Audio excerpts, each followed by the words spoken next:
Hello everyone, I'm back with another RuneScape Idle Adventures episode. Now if you remember this from the last one, it's pretty good. I haven't really played it much, but you automatically get some shards off the start, so I automatically put into the blue anima. That's all, whatever your personal preference would be. Now I have figured out a little bit since I actually last played.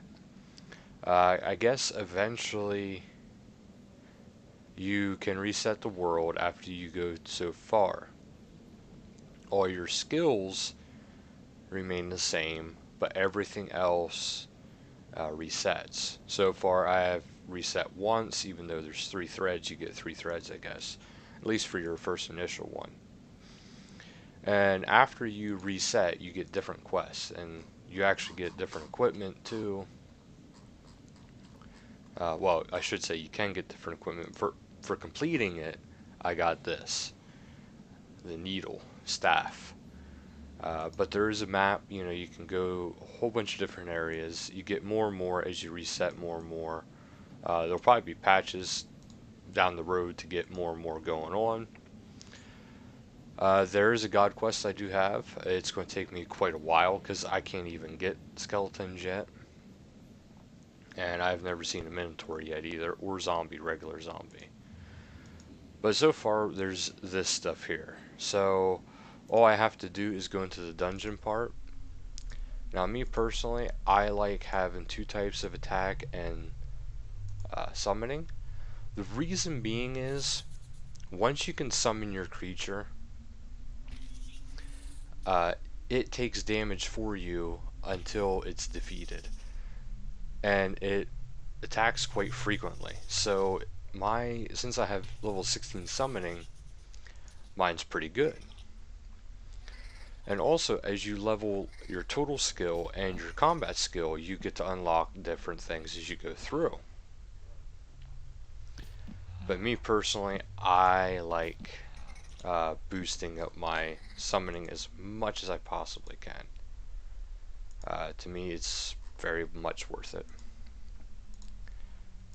Yeah, you can boost your skills yourself by doing it like this.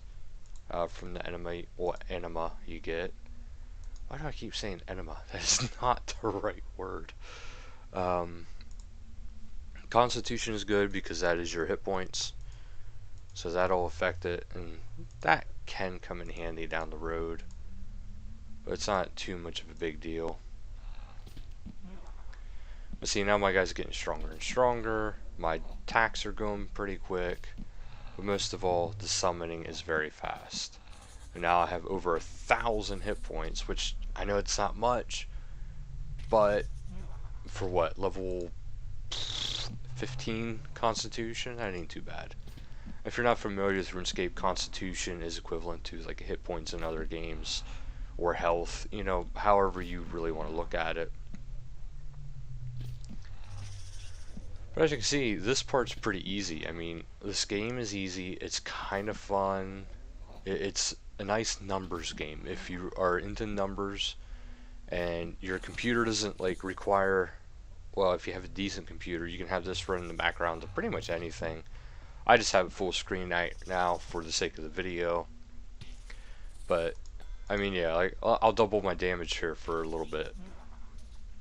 And as you can see, it's putting out pretty good damage. Now the summons doesn't get its double damage, but everything else does. But as you can see, the summons is getting hit and I'm not. So it's like, is it worth it? Yes. Oh. Yeah, you kind of want to build yourself up as good as you can. Like I said, me personally, I prefer to have the summons out because it can greatly help you. Like right here, if he would hit me once, that would do a lot of damage. But it's going to hit him instead, and after the familiar passes, I think it dies, you will start to summon a new one automatically. So it's not that bad. You might get hit maybe once or twice throughout the whole thing. And if worst comes to, just change your skill to prayer, and that'll help you out.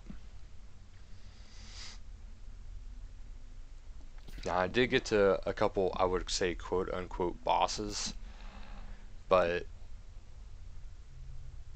they're after this. I think the first one's after this wave, which is soon done.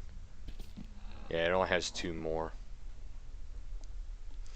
Now, if you want to force more XP, or if you will, anima, all you have to do is you can use the dungeoneering skill, and it'll actually boost it. Yeah. Now here's a boss, Dragath Nern. He has 10,000 hit points. His flame strike does 99 damage.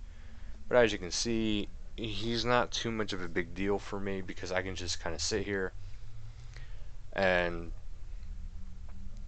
it's more or less, let's just play the waiting game. So I'll get a little bit more into skills then while we're waiting. As you level up different skills, better things can happen. Now since, okay, I don't have any quests that really require getting leveled up, so I'm actually going to save. Well, no, let's do something special here. Let's build some of these. No, I want to save my anima just in case a quest requires me to be a certain level. Then I can throw that all into it. Now, like here, it's no big deal. Big whoop for combat. So far, I haven't had a single quest requirement for combat. So far, it's been mostly all skills. I'm guessing that's so you can actually build it up a bit better. As you can see, this part can take a while. Okay, double damage. That'll help me out a little bit. See? By the time the boss could attack me again, my familiar is already there. Now, I don't know if that's just an oversight by Jagex, or if it was just left that way. I don't know. I like it. I'm not complaining, but I don't know if it's something they had wanted to do it like that. Yeah, it's funny in actual, like RS3 versus this, I put so much more emphasis on summoning because, well, in here it's a lot more useful.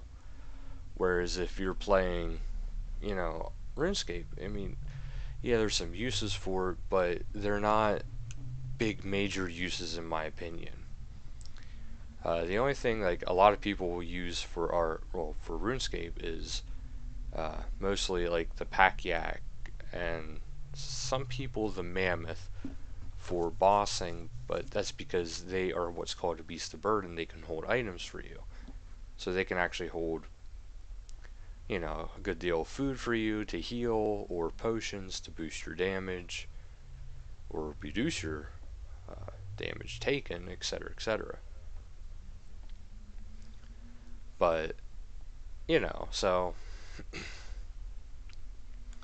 now the disturbing thing is Dragath Nern is only level 1, and he actually does present this much of a issue. But he is about halfway down, so it won't be much longer now, and then I'll show you the next boss, and that'll be it for this video. This is kind of like the combat episode, if you will. Also, it does work a lot like RuneScape. If you're not familiar, there is a combat triangle, they like to call it. Melee is weak to magic, magic is weak to range, range is weak to melee. That is the order. So, since he's magic, you want to make sure you have your range skill equipped. Even though it's actually the fastest attack anyway, so it's actually good to have. This way you're doing, steady damage, but he's actually weak to it, so it's going to do even more damage than traditional. So here, yeah, see the summons will soon be back, and he's about dead. I want to wait to pop that until this is ready, then I want to pop them both at the same time. Soon. And I'm guessing by the time those are done, he'll be about done. Because what this does, the thorns, well, as you can see, it does 15 damage to enemies every 15 seconds. Well, this will deal 2 times damage for 22 seconds, so that's doing damage. This is doing 90, that's doing 54, he's only doing 5. Regardless of the double damage, your familiar does only 5. I wish that would actually get doubled too, but I guess they would see it as, well, that could be kind of overpowered then if it is. As you can see, it's a very easy game. Not too much thinking has to go into it. You know, hence the name is, well, the name of the game is called Idle Adventures. So they're not having an overemphasis of constant interaction. It's kind of play as you go. You know, when you feel like it, you can check in on it and go. Even if you do sign off, the things are still gathering as you sign off. It might be at a reduced rate, but it's still going. Now see, like he's melee, so I'm actually going to change that. You see, you can change mid-combat, and it'll still do good. Alright, but that'll do it for this video. Thank you guys so much for watching. Until next time, later guys.